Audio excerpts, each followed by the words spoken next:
A very good morning to all. In this section, we will discuss the most important questions of educational psychology. आज इस video में हम बात करेंगे शिक्षा मनोविज्ञान के कुछ महत्वपूर्ण प्रश्न जो कि आपको हेल्पफुल होंगे NTA net JRF education, PGT education, इसके साथ साथ बीएड, बीएलएड, एमएड और अदर जो टीचिंग से रिलेटेड आपके कोर्सेज हैं वहाँ पर आपके लिए बेनिफिशियल होंगे। मोस्टली क्वेश्चंस आपके नेट के एग्ज़ाम में, पीजीटी एजुकेशन और जहाँ जहाँ पर साइकोलॉजी या शिक्षा मनोविज्ञान के प्रश्न आपसे पूछे जाते हैं वहाँ पर आपके लिए बेनिफिशियल होगा। आपको किसी भी टॉपिक में कोई भी कन्फ्यूज़न है, वो टॉपिक आपका बीएड, एमएड, बीएलएड, डीएलएड या कोई भी टीचिंग से रिलेटेड कोर्स का हो सकता है, चाहे आपका डिज़र्टेशन से संबंधित हो, चाहे आपका वो लेसन प्लानिंग से संबंधित हो या कोई भी टॉपिक जिसमें आपको कोई प्रॉब्लम है, कोई कॉन्फ्लिक्ट है, तो आप उस टॉपिक को शेयर कर सकते हैं। आपको उस टॉपिक पर इंफॉर्मेशन, हेल्प प्रोवाइड की जाएगी, जिसके लिए आपको डिस्क्रिप्शन बॉक्स में टेलीग्राम ग्रुप का लिंक शेयर कर दिया जाएगा, जहां पर आप ग्रुप को ज्वाइन कर अपने विचारों को रख सकते हैं। चलिए हम बात करते हैं। हमारा फर्स्ट क्वेश्चन है आज का, who is the exponent of experience centred curriculum. पहला प्रश्न है हमारा, अनुभव केंद्रित पाठ्यचर्या का कॉन्सेप्ट किसने किया है या किसने दिया है या कौन इसके एक्सपोनेंट हैं? John Dewey, Parker, Froebel, Stevenson. तो John Dewey is the exponent of experience centred curriculum. जॉन डेवी ने अनुभव केंद्रित पाठ्यचर्या की बात कही है, तो फर्स्ट ऑप्शन आपका करेक्ट होगा। क्वेश्चन नंबर सेकंड है हमारा यहाँ पर, which of the following statement is not appropriate to motivation as a process. यहाँ पर बात हो रही है नीचे दिए गए कथनों में कौन सा कथन उपयुक्त नहीं है मोटिवेशन या अभिप्रेरणा की प्रक्रिया में। It causes a person to move toward a goal. यह कारण है कोई व्यक्ति, कोई मनुष्य अपने गोल, अपने ऑब्जेक्ट की तरफ बढ़ता है आगे। Second, it satisfy the persons biological needs. ये व्यक्ति की जैव की आवश्यकताओं की पूर्ति करता है या संतुष्ट करता है। ऑप्शन थर्ड है हमारा, it helps in achieving A psychological ambition. व्यक्ति की मनोवैज्ञानिक महत्वाकांक्षाओं को प्राप्त करने में सहायता करता है। It keeps away from an unpleasant situation. यह अप्रिय स्थिति से दूर रखता है। तो देखो बात हो रही है यहाँ पर मोटिवेशन एज ए प्रोसेस, अभिप्रेरणा एक प्रक्रिया के रूप में। तो पहला स्टेटमेंट, इट कॉज, ये एक कारण है किस चीज़ का? जब हम किसी व्यक्ति को मोटिवेट करते हैं, अभिप्रेरित करते हैं, तो वो अपने लक्ष्य उद्देश्य की तरफ तीव्र गति से, तेज़ी से बढ़ता है और उसको प्राप्त करता है। Second, it satisfies the persons biological need. ये व्यक्तियों की, बालक की या मनुष्य की जो जैव की आवश्यकताएं होती हैं उनसे संतुष्ट करती हैं और संतुष्टि करने में मदद प्राप्त करती हैं या मदद देती हैं। सेकंड, थर्ड है आपका, it helps in achieving A psychological ambition. ये व्यक्ति की जो मनोवैज्ञानिक महत्वाकांक्षाएं होती हैं उनको भी प्राप्त करने में महत्वपूर्ण योगदान निभाता है। कौन? मोटिवेशन। लास्ट है आपका, it keeps away from unpleasant situation. यह अप्रिय स्थिति से दूर रखता है। देखो मोटिवेशन के प्रोसेस में वो तीन चीज़ें आपके इन्वॉल्व रहेंगी, ठीक है। तो लास्ट वाला आपका फोर्थ वाला है, मोटिवेशन के प्रोसेस में इन्वॉल्व नहीं रहेगा। क्यों? क्योंकि यहाँ पर मोटिवेशन आपकी बात हो रही है वो लर्निंग से संबंधित हो रही है, एडजस्टमेंट से संबंधित हो रही है, इंटेलिजेंस से संबंधित हो रही है, और जो आपकी अनप्लीजेंट सिचुएशन है ये कभी भी किसी भी रूप में आपके सामने आ सकती हैं। क्वेश्चन नंबर थर्ड है हमारा, individual psychology of personality was given by. यहाँ पर बात हो रही है इंडिविजुअल साइकोलॉजी ऑफ पर्सनालिटी का कॉन्सेप्ट किसके द्वारा दिया गया है? Alfred Adler, Isaac, Jung, none of the above. तो जो इंडिविजुअल साइकोलॉजी का कॉन्सेप्ट है आपका वो दिया गया है अल्फ्रेड एडलर के द्वारा। फर्स्ट ऑप्शन आपका करेक्ट होगा, individual psychology of personality was given bye Alfred Adler. देखो अल्फ्रेड एडलर की जब हम बात करते हैं तो इन्होंने पर्सनालिटी की फील्ड में वर्क किया है सिगमंड फ्राइड से हटकर, ठीक है। इन्होंने अपनी थ्योरी को क्या नाम दिया था? इनकी थ्योरी को कहा जाता है थ्योरी ऑफ इंडिविजुअल साइकोलॉजी, व्यक्तिक मनोविज्ञान का सिद्धांत। इन्होंने प्रत्येक व्यक्ति के अनोखेपन या यूनिकनेस पर एम्फेसिस किया है, स्ट्रेस दिया है, जबकि सिगमंड फ्रायड के बायोलॉजिकल मोटिव्स और यूनिवर्सलिटी या लक्ष्य के प्रति सर्वव्यापकता को स्वीकार नहीं किया है। क्यों? एडलर ने माना कि प्रत्येक व्यक्ति, प्रत्येक मनुष्य एक सोसाइटी में रहता है, एक समाज में रहता है, और उसका समाज में, सोसाइटी में इंटरेक्शन होता है, तो उसके पर्सनालिटी के जो डिटर्मिनेंट हैं उस पे किसका एम्फेसिस पड़ता है? सोशल एनवायरनमेंट और उसके इंटरेक्शन की। उसी के अकॉर्डिंग उसकी बायोलॉजिकल नीड्स डेवलप होती हैं, उनकी ज़रूरत होती है। और इन्होंने सिगमंड फ्रायड का जो कॉन्सेप्ट था सेक्स को सिगमंड फ्रायड ने पर्सनालिटी का मेन पार्ट माना था, और माना था कि सेक्स या लिबिडो जो आपकी पर्सनालिटी है उसका सबसे ज़्यादा मोस्ट इफ़ेक्टिव डिटर्मिनेंट है, जिसको अल्फ्रेड एडलर ने नकार दिया था। तो यहाँ पर ऑप्शन एक करेक्ट होगा आपका। क्वेश्चन नंबर 4 की हम बात कर लेते हैं। What is the mean by schema? Schema से क्या आशय है? Chunking mechanism. चंकिंग हम उसको कहते हैं बात को हमारी तोड़ मोड़ देना, उसको ब्रेक डाउन करना। लर्निंग टेक्निक, सीखने की एक युक्ति। Organise packet of information stored in long term memory. Defence mechanism या रक्षात्मक युक्तियाँ। देखो, स्कीमा की जब हम बात करते हैं तो स्कीमा का कॉन्सेप्ट जीन पियाजे के द्वारा कॉग्निटिव डेवलपमेंट थ्योरी में दिया गया है, जहाँ पर उन्होंने स्कीमा को एक्सप्लेन किया है कि स्कीमा क्या है। तो स्कीमा हमारा मेंटल पैटर्न है, जो कि हमारे प्रीवियसली कॉन्सेप्ट हैं उनको मस्तिष्क में इमेज के फॉर्म में या हमारे माइंड में इमेज के फॉर्म में सेव करके रखता है। फॉर एग्ज़ाम्पल, जब बच्चा छोटा होता है वो कुछ नहीं जानता है, फर्स्ट टाइम बच्चा बिल्ली को देखता है, कैट को देखता है, वो अपनी मम्मी से पूछता है वहाँ पर, तो उसकी मम्मी बताते हैं कि ये कैट है, इसके 4 पैर हैं, एक पूँछ है। नेक्स्ट टाइम बच्चा डॉग को देखता है, कुत्ते को देखता है, तो मम्मी से कहता है कि मम्मी कुत्ता, तो मम्मी उसको वहाँ पर समझाती हैं, बेटा ये कैट नहीं, ये डॉग है। और कैट और डॉग के बीच में जो जो डिफरेंसेस होते हैं वो मदर उन बच्चे को बताती हैं। तो यहाँ पर क्या होता है, बच्चे का जो स्कीमा होता है, बच्चे के अंदर बिल्ली का पैटर्न सेम था, उसने कुत्ते के ऊपर अप्लाई कर दिया, लेकिन उसकी मम्मी ने जब बताया कि दोनों में क्या क्या डिफरेंसेस होते हैं, तो अब बच्चे के अंदर डॉग का स्कीमा भी डेवलप हो गया। अब बच्चा नेक्स्ट टाइम हाथी को देखता है, तो अब बच्चे की जो मम्मी हैं या बच्चे के जो गार्जियंस हैं या कोई भी अदर पर्सन है, वो वहाँ पर हाथी के कैरेक्टरिस्टिक को बताता है कि हाथी की सूंड होती है और जो भी चीज़ें होती हैं। तो बच्चे के अंदर जो जो मेंटल इन्फॉर्मेशन, ठीक है, सेव होती है, उसको हम यहाँ पर स्कीमा कहते हैं। तो आपका यहाँ पर ऑप्शन 4 करेक्ट हो जाएगा। क्वेश्चन नंबर 5 है हमारा, which one of the following is the most important quality of a good teacher. यहाँ पर आपको बताना है सबसे अधिक महत्वपूर्ण एक अध्यापक की कौन सा गुण है। एक अध्यापक का सबसे महत्वपूर्ण कौन सा गुण है? Punctuality and sincerity, content mastery and reactive, content mastery and sociable. तो आपका यहाँ पर ऑप्शन 3 करेक्ट हो जाएगा, content mastery and reactive. Content mastery से मतलब यहाँ पर जो टीचर जिस सब्जेक्ट का है उस सब्जेक्ट में उसकी कमांड सुप्रीम लेवल तक हो, वो वहाँ पर प्रत्येक जो कॉम्प्लेक्सिटी आएंगी, जो प्रॉब्लम्स आएंगी, उनसे अवेयर हो और अपने बच्चे को इजी वे में उनको समझा पाए और उनकी जो प्रॉब्लम है, जो कन्फ्यूजन है, उनको दूर कर पाए। इसके साथ साथ टीचर आपका एक्टिव हो, क्योंकि टीचर अगर एक्टिव नहीं होगा तो वो अपने बच्चे को टीचिंग लर्निंग प्रोसेस में इन्वॉल्व नहीं कर पाएगा।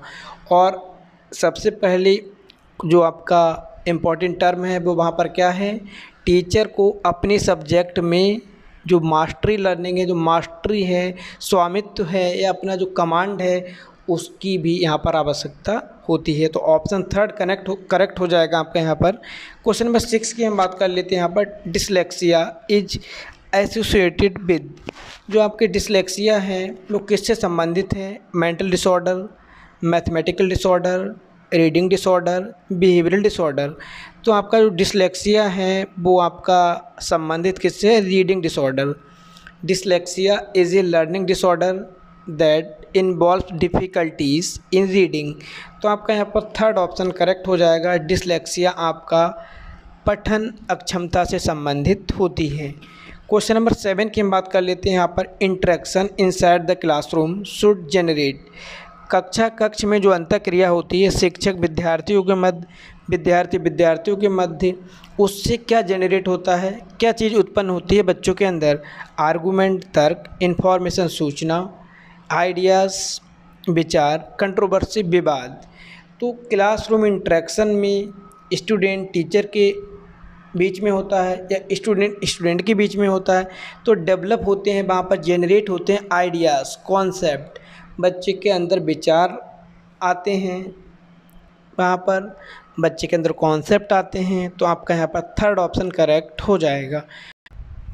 क्वेश्चन नंबर 8 है हमारा यहाँ पर एडोलसेंट में एक्सपीरियंस। जो किशोरावस्था है या किशोर हैं आपके, वो अनुभव कर सकते हैं feeling of self actualisation, feeling of satisfaction about life, anxiety and concern about themselves, feeling of fear about sins committed in childhood. Feeling of self actualisation का मीनिंग है यहाँ पर, देखो सेल्फ एक्चुअलाइजेशन का मीनिंग है आत्मबोध, ठीक है। दूसरा आपका सेटिस्फैक्शन, यहाँ पर सेटिस्फैक्शन का मतलब कि कितना आप सेटिस्फाई हैं, संतुष्ट हैं। एंजाइटी एंड कंसर्न, चिंता और उसका जो कारण है उसके बारे में सोचना। Feeling of fear about since, उनके बारे में सोचना जो आपने चाइल्डहुड में गलतियां की हैं। तो देखो किशोरावस्था में जो किशोर होते हैं वो अनुभव कर सकते हैं feeling of self actualisation. Self actualisation आपका होता है जहाँ पर एक इंडिविजुअल जानता है कि वो अपनी एबिलिटीज़, अपने रिसोर्सेज को किस हद तक, किस लिमिट तक यूज़ कर सकता है।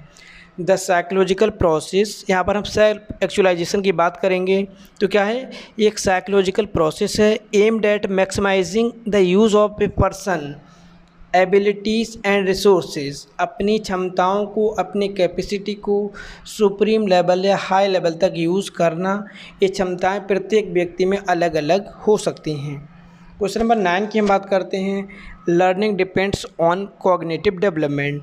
अधिगम की जो प्रक्रिया है वो आधारित होती है हमारे संज्ञानात्मक विकास पर। ऑलवेज, समटाइम्स, नेवर, इन कैलकुलेशन। तो जो लर्निंग आपकी प्रोसेस है वो कॉग्निटिव लेवल पर डेवलप होती है, उसके ऊपर बेस्ड होती है। क्यों? अगर हमारा कॉग्निटिव डेवलपमेंट नहीं हुआ होगा, मतलब हमारा मेंटल डेवलपमेंट नहीं हुआ होगा या इंटेलेक्चुअल डेवलपमेंट नहीं हुआ होगा, तो हम लर्निंग ईजी वे में नहीं कर पाएंगे। तो आपका यहाँ पर ऑलवेज हो जाएगा, first option correct. Question number 10 की हम बात करते हैं। Which of the following motives are considered as primary motives. यहाँ पर कौन से अभिप्रेरक हैं जिनको हम प्राथमिक अभिप्रेरक मान सकते हैं? Physiological, psychological, social, educational. तो आपका फर्स्ट ऑप्शन करेक्ट होगा। जो शारीरिक अभिप्रेरक हैं वो आपकी प्राइमरी हैं, आपकी भूख, आपकी प्यास, ठीक है। क्वेश्चन नंबर 11 की हम बात करते हैं। The evaluation of personality is based by through the use of. यहाँ पर कौन सा पर्सनालिटी का सबसे बेस्ट मेथड है जिसके थ्रू हम पर्सनालिटी को बहुत डीपली ऑब्जर्व कर सकते हैं? जो रिज़ल्ट हमको मिलेंगे वो बहुत ज़्यादा रिलायबल, बहुत ज़्यादा वैलिड, काफ़ी हद तक व्यक्ति के जो डीप को हम बाहर ला पाएँ। Survey test, inventory test, projective test, preference test. तो आपका यहाँ पर थर्ड ऑप्शन करेक्ट होगा, प्रोजेक्टिव टेस्ट, जिनको प्रक्षेपीय विधियाँ भी बोलते हैं, जिसमें कैट, मैट, रोसा परीक्षण इंक्लूड रहता है। क्वेश्चन नंबर 12 की हम बात करते हैं। यहाँ पर साइट, CIET स्टैंड फॉर। यहाँ पर जो साइट के बारे में आपको बताना है, ठीक है, फुल फॉर्म क्या है। तो थर्ड ऑप्शन आपका करेक्ट होगा, central institute for educational technology, जो कि एक यूनिट है आपकी किसकी, NCERT की, 1984 में इस्टेब्लिश हुआ था। क्वेश्चन नंबर 13 की हम बात करते हैं। यहाँ पर which of the following is incorrect pair. यहाँ पर आपको एक इनकरेक्ट पेयर है, आपका एक जोड़ा है जो मैच नहीं करता, उसको पहचानना है। Intelligence test Binet, interest test Strong, personality test Likert, creative test Torrance. तो देखो इंटेलिजेंस का बिनी ने बनाया है, ठीक है। रुचि अभिरुचि का स्ट्रॉन्ग ने बनाया है, क्रिएटिविटी का टॉरेंस ने बनाया है, पर्सनालिटी लिकर्ट ने नहीं बनाया, लिकर्ट ने बनाया है रेटिंग स्केल। अगर यहाँ पर पर्सनालिटी में सिगमंड फ्राइड, जुंग, एडलर ये लोग होते हैं तो हम यहाँ पर इसको राइट करते हैं। तो थर्ड ऑप्शन आपका करेक्ट हो जाएगा, पर्सनालिटी टेस्ट लिकर्ट ने नहीं किया, लिकर्ट ने किया है रेटिंग स्केल। क्वेश्चन नंबर 14 की हम बात करते हैं, which of the following is not match correctly. यहाँ पर भी आपका एक पेयर है जो करेक्टली मैच नहीं करता है, क्लासिकल कंडीशनिंग पावलोव के द्वारा, sign gestalt learning, Tolman, learning by insight, Kohler, drive reduction, Skinner. देखो यहाँ पर जो फोर्थ ऑप्शन आपका वो इनकरेक्ट है, क्योंकि ड्राइव रिडक्शन थ्योरी दी गई है क्लार्क हल के द्वारा। तो ऑप्शन फोर्थ आपका करेक्ट हो जाएगा। क्लासिकल जिसको हम बोलते हैं शास्त्रीय अनुबंधन सिद्धांत, जो कि दिया गया है पावलोव के द्वारा, जिन्होंने कुत्ते के ऊपर प्रयोग किया है। साइन गेस्टॉल्ट लर्निंग टॉलमैन का है। टॉलमैन ने लर्निंग के 5 टाइप्स बताए हैं और इन्होंने क्या बताया है, जो हमारी लर्निंग होती है, our learning behaviour is purposive, हमारा जो अधिगम होता है वो उद्देश्यपूर्ण प्रक्रिया होती है। देखो इस टाइप का क्वेश्चन आपसे नेट में भी पूछ लिया जाता है कि अप्रोच लर्निंग का कॉन्सेप्ट किसका टाइप है, एस्केप लर्निंग किसका टाइप है, अवॉइडेंस लर्निंग किसका टाइप है, या चेक पॉइंट लर्निंग किसका टाइप है, या लेटेंट लर्निंग किसका टाइप है। तो ये आपका टॉलमैन का है। लर्निंग बाय इनसाइट जिसको हम बोलते हैं अंतर्दृष्टि का सिद्धांत, वो दिया गया है कोहलर के द्वारा। क्वेश्चन नंबर 15 की हम बात कर लेते हैं, teachers role at higher education.